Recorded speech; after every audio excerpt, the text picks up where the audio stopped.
I didn't find an essay that specifically took on Article 370. So I think I highly recommend you pick up this book, especially if you want to see the evolution or the pattern of political commentary over the last several years. But what you will talk about 370, I guess, is not in here. I'd like to know what you think of the move, its appropriateness as not having a special provision for the state, and the manner in which it was done. Thank you, Abhinandan. And let me say what a great pleasure it is to be on this forum. I'm coming here for the first time, but I'd like to thank Vivek and his team and all of you for being here. Uh, uh, the reason why Article 370 is not in my book because Mr. Modi never asked me before he implemented it after the book was published. So, otherwise, I have views on it. I have recently, in the last few days, spoken quite extensively on television on it. And probably my syndicated column tomorrow will be on this subject. So, why you should still ask me this question when it's not in the book here? Because it fits in with the spirit of this book. Absolutely. There are in this book, there is an argument, there is a point of view on a variety of subjects that are relevant, which are topical, which are pivotal, which are central to our lives and the unfolding of India's present and future. You don't have to agree with that point of view. And it's not my intention or desire to see that you agree. But what I find important is that in a democracy, we should have a point of view on a subject.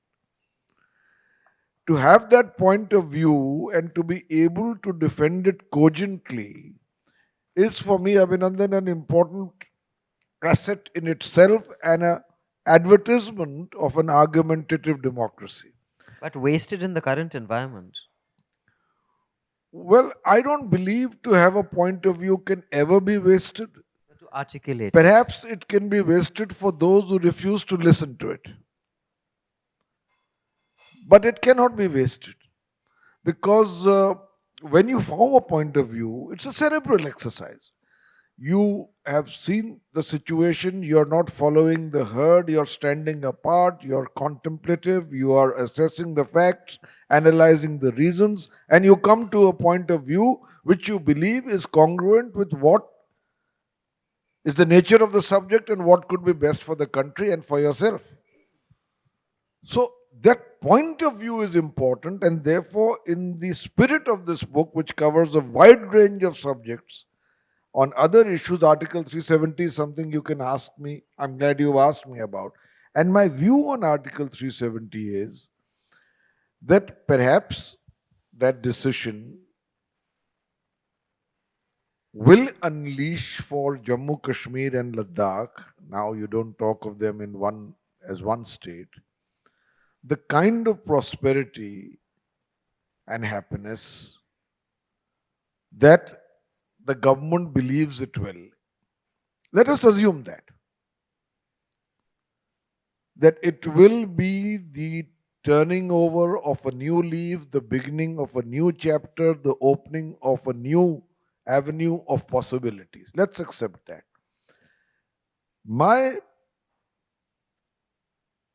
dissent is in the manner in which Article 370 was brought in. I believe that for such a historic step, it would have been far better if it had been done in conformity with the provisions of the Constitution and with at least an attempt to consult the people of Jammu Kashmir.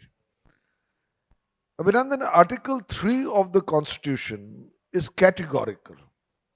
You cannot create a new state, divide a state, draw new boundaries of a state unless it is based on the specific recommendation of the legislative assembly of the state as reflecting the popular will of the people. Article 370 itself, which has been used to abrogate Article 370, Article 370, Section 3 says that the President can indeed modify or abrogate Article 370, but only with the express consultation of the Constituent Assembly of the Jammu Kashmir, which interprets to mean by inheritance the state legislature. Right. Now, you haven't done that. Hmm. But what you have done is to postpone elections, continue President's rule, assume the powers of the state assembly, not even made a semblance of consultation with even those stakeholders in the state who are otherwise not tarred with the same brush of terrorism, who have been part of the democratic process, and consulted with yourself in parliament as the repository of the will of the people of the state through the state assembly, which is under suspension, whose powers you have assumed. And then by the brute majority which you enjoy in the Lok Sabha, and by Managing the the Rajya strategic Sabha. management of the Rajya Sabha, you have brought into being a historic change, no doubt, and a fundamental change.